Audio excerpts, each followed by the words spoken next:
Voilà, je vais donc laisser la parole à Arnaud Charbellier. Bonsoir. Donc moi je vais vous présenter un peu les actions de la Ligue des droits de l'homme de Melun et environ. Nos actions sont toujours réfléchies par rapport à la longue histoire de notre association.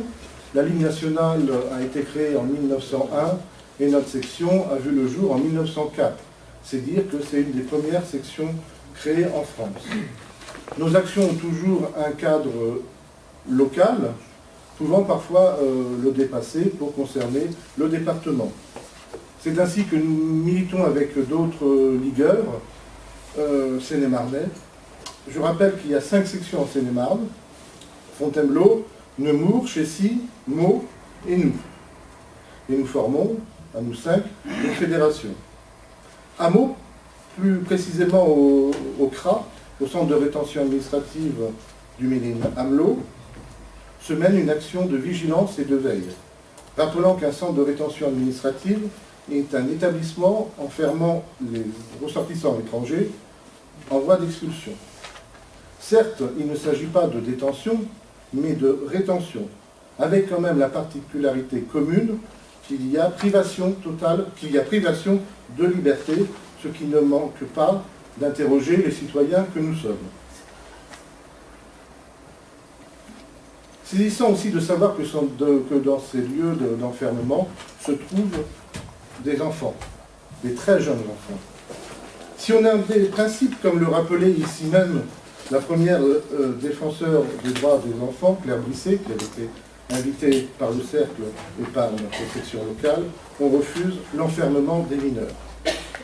Revenons à Melun. Notre groupe mène aussi une mission de surveillance et de veille, en participant chaque année à la commission de surveillance des établissements pénitentiaires de Melun, en siégeant à la commission pour la promotion de l'égalité des chances, sorte de déclinaison locale de la HALG. Puisqu'il s'agit de lutter contre les discriminations, nous n'acceptons pas que certains enfants nés à l'étranger en situation régulière, dont les parents sont en situation régulière, n'ouvrent pas droit aux allocations familiales. Nous ne cessons de rappeler aux différentes autorités que ce qui doit compter, c'est l'intérêt supérieur de l'enfant et non le statut administratif de ses parents. Mission de vigilance aussi concernant la bonne application du droit d'asile, droit constitutionnel. Nous avons obtenu de la préfecture de notre département, après saisine du tribunal administratif, qu'elle ne demande plus de passeport et visa aux demandeurs d'asile demandant protection à la France. Au sujet de l'asile politique, notre section est en contact avec les représentants de la Ligue des électeurs du Congo-Kinshasa et son président, Paul Nsapou, également vice-président de la Fédération internationale des droits de l'homme. Cette coopération se concrétise ici même à Melun par la prise en charge de la famille d'un éminent défenseur des droits de l'homme, reconnu par la communauté internationale, assassiné par les autorités de son pays.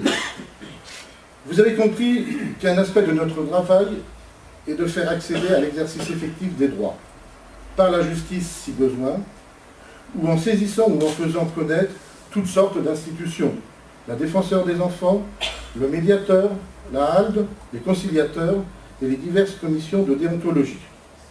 Enfin, le soutien aux sans-papiers qui représente entre 20 et 30 rendez-vous mensuels. Dans ce domaine aussi, nous pensons que les dispositions régissant l'immigration sont inhumaines et injustes. Nous nous appuyons sur des textes comme l'article 8 de la Convention européenne des droits de l'homme, droit de vivre en famille, ou l'article 3 de la Convention internationale des droits des enfants. L'intérêt supérieur des enfants doit primer dans toutes les décisions administratives.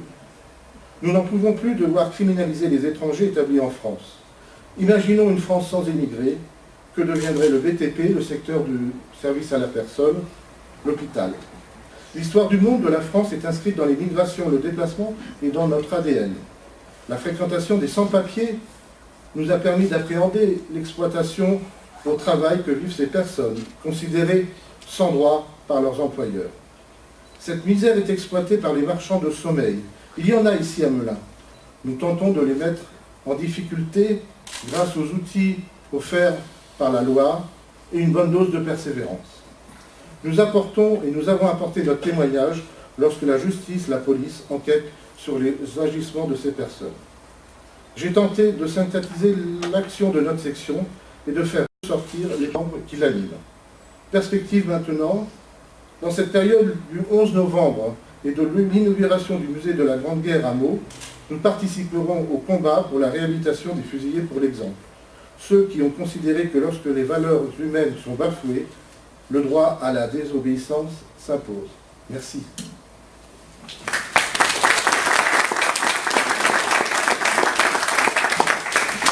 Merci Arnaud, qui traditionnellement présente l'activité de la Ligue des droits de l'homme. D'ailleurs, plusieurs membres du Cercle Chaussy sont aussi adhérents de la Ligue des droits de l'homme et il nous est arrivé souvent de travailler en commun.